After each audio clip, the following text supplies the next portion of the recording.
Hello guys, स्वागत है आपका हमारे यूट्यूब चैनल में जिसका नाम है हिल्स ट्रेल। तो आज जिस टॉपिक को कवर हम करने जा रहे हैं वह बहुत महत्वपूर्ण टॉपिक है। अंतरिम बजट 2024 में आम आदमियों के लिए प्रमुख घोषणाएं जो हुई है उससे संबंधित ये टॉपिक होने जा रहा है। तो देखते हैं इसमें क्या क्या महत्वपूर्ण बातें हैं। परीक्षा के नजरिए से बहुत महत्वपूर्ण ये बजट है क्योंकि काफी क्वेश्चन इससे पूछे जाते हैं। वित्त मंत्री निर्मला सीतारमण ने शुक्रवार को संसद में अंतरिम केंद्रीय बजट 2024 पेश किया। अंतरिम बजट सामाजिक न्याय, गरीब कल्याण, देश का कल्याण, अन्नदाता का कल्याण और नारी शक्ति पर आधारित रहा। बुनियादी ढांचे पर उन्होंने कहा कि बुनियादी ढांचे यानी कि इंफ्रास्ट्रक्चर के विकास और रोजगार सृजन के लिए पूंजीगत व्यय पेरवे 11.1% बढ़ाकर 11,11,111 करोड़ रुपए किया जाएगा, जो कि सकल घरेलू उत्पाद यानी कि जीडीपी का 3.4% होगा। तो सरकार ने पिछले 10 वर्षों में 25 करोड़ लोगों की बहुआयामी गरीबी रेखा से बाहर निकालने में मदद की है। तो सरकार ने पिछले 10 वर्षों में क्या किया है, 25 करोड़ लोगों को बहुआयामी जो गरीबी है उस रेखा से बाहर निकालने में मदद की है। अब देखते हैं विकसित भारत का जो सपना है। तो विकसित भारत के लिए राज्यों में सुधारों पर उन्होंने कहा कि राज्य सरकारों द्वारा मील के पत्थर से जुड़े सुधारों का समर्थन करने के लिए 50 साल के ब्याज मुक्त ऋण के रूप में 75,000 करोड़ रुपए का प्रावधान प्रस्तावित किया गया है। यानी कि 50 साल के ब्याज मुक्त ऋण के रूप में 75,000 करोड़ रुपए का प्रावधान प्रस्तावित किया गया है।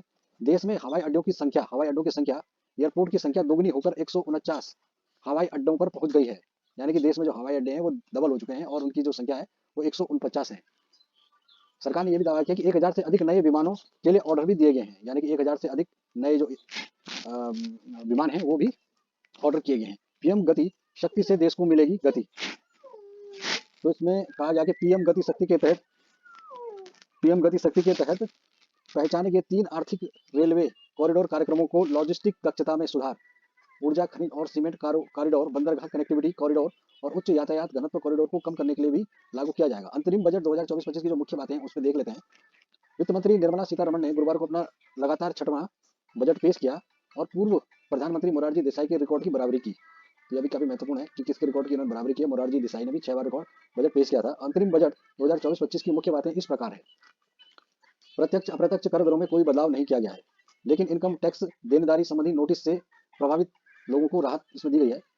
पीएम आवास योजना ग्रामीण योजना, इस योजना के तहत अगले 5 वर्षों में कम से कम 2 करोड़ और घर बनाए जाएंगे। पीएम आवास योजना ग्रामीण, तो इसमें क्या है कि 5 वर्षों में दो कम से कम 2 करोड़ घर बनाने का इसमें लक्ष्य है। अगला पीएम आवास योजना के तहत आवंटित राशि 79,590 करोड़ से बढ़ाकर 80,671 करोड़ रुपए की गई है। अगला बिंदु है किराए के मकानों में रहने वाले मध्यम वर्ग को अपना मकान खरीदने या बनाने में मदद करने की योजना आएगी। यानी कि जो मध्यम वर्ग है उनमें जो किराए पर लोग रहते हैं उनको अपना मकान खरीदने और बनाने में मदद करने के लिए भी योजना आएगी, बहुत महत्वपूर्ण है। अगला स्टार्टअप और संप्रभु धन या पेंशन फंड द्वारा किए गए निवेश पर कर लाभ 1 वर्ष बढ़ाकर 31 मार्च 2025 तक कर दिया गया है। यानी कि स्टार्टअप और संप्रभु धन या पेंशन फंड द्वारा किए गए निवेश पर जो कर लाभ है उसकी सीमा को 1 वर्ष बढ़ाकर यानी कि 31 मार्च 2025 तक कर दिया गया है। अगर आगे बजट में रूपटॉप सौर ऊर्जा योजना का प्लान का ऐलान। 1 करोड़ घरों को मिलेगी 300 यूनिट की मुफ्त बिजली। 1 करोड़ घरों को क्या मिलेगी? 300 यूनिट की मुफ्त बिजली मिलेगी। और ये किस योजना के तहत है? रूपटॉप सौर ऊर्जा योजना के तहत। अगला है 40,000 सामान्य रेल डिब्बों को वंदे भारत मानकों के अनुरूप परिवर्तित किया जाएगा। 40,000 जो है 40,000 सामान्य रेल डिब्बों को क्या किया जाएगा? वंदे भारत मानकों के अनुरूप परिवर्तित किया जाएगा। अगला आयुष्मान भारत योजना के तहत स्वास्थ्य देखभाल कवर सभी आशा कार्यकर्ताओं, आंगनबाड़ी कार्यकर्ताओं और सहायकों तक बढ़ाया जाएगा। अगला जनसंख्या वृद्धि चुनौतियों और जनसंख्यकीय परिवर्तनों से निपटने के लिए सरकार उच्च स्तरीय पैनल बनाएगी। अगला युवाओं के लिए 50 साल के ब्याज मुक्त ऋण के साथ 1 लाख करोड़ रुपए का कोष स्थापित किया जाएगा। और अगला है सरकार 2014 से पहले अर्थव्यवस्था के प्रबंधन पर एक श्वेत पत्र लाएगी। 3 करोड़ महिलाओं को लखपति दीदी 3 करोड़ महिलाओं को लखपति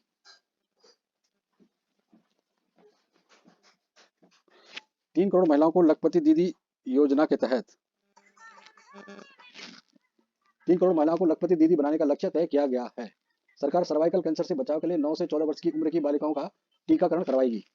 आशा आंगनवाड़ी कार्यकर्ताओं को भी आयुष्मान भारत योजना के तहत अस्पतालों में इलाज की सुविधा मिलेगी।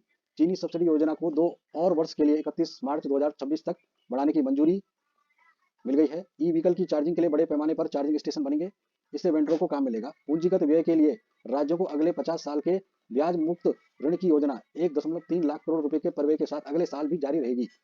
अगला रक्षा बजट को 5,94,000 करोड़ से बढ़ाकर 6,21,000 करोड़ रुपए कर दिया गया है।